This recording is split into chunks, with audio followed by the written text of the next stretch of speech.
রাজনীতির উত্তাপে ফের উত্তাল দেশের অঙ্গন। নির্বাচনকে ঘিরে হুমকি আর পাল্টা বক্তব্যের মধ্যেই এবার সরাসরি চ্যালেঞ্জ ছুড়ে দিলেন স্বরাষ্ট্র উপদেষ্টা।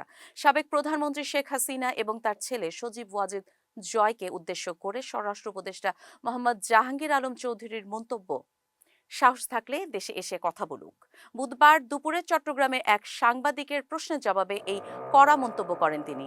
সাংবাদিক জানতে চান, নির্বাচন নিয়ে শেখ হাসিনা ও সজীব ওয়াজেদ জয় বিদেশে বসে যেসব হুমকি ধামকিমূলক বক্তব্য দিচ্ছেন তা ভোটারদের মধ্যে শঙ্কা তৈরি করছে কি না। জবাবে স্বরাষ্ট্র উপদেষ্টা বলেন, আপনি তো নিজেই শঙ্কিত না, ওরা দূরে বসে বিভিন্ন ধরনের কথা বলছে। যদি এত সাহস থাকে তাহলে দেশে এসেই তো বলতে পারে। আইনের আওতায় আসুক, আইনের আশ্রয় নিক এবং দেশের থেকে নিজেদের বক্তব্য দিক।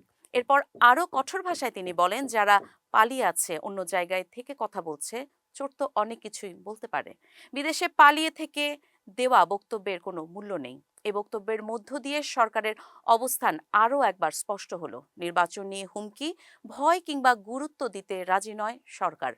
আজ রাজনীতির ময়দানে প্রশ্ন একটাই, বিদেশে বসে দেওয়া বক্তব্যই কি শেষ কথা, নাকি সাহসের সত্যিকারের পরীক্ষা হবে দেশের মাটিতেই? শেষ পর্যন্ত সময়ই বলবে, কথা হবে দূরে থেকে নাকি আইনের মুখোমুখি দাঁড়িয়ে।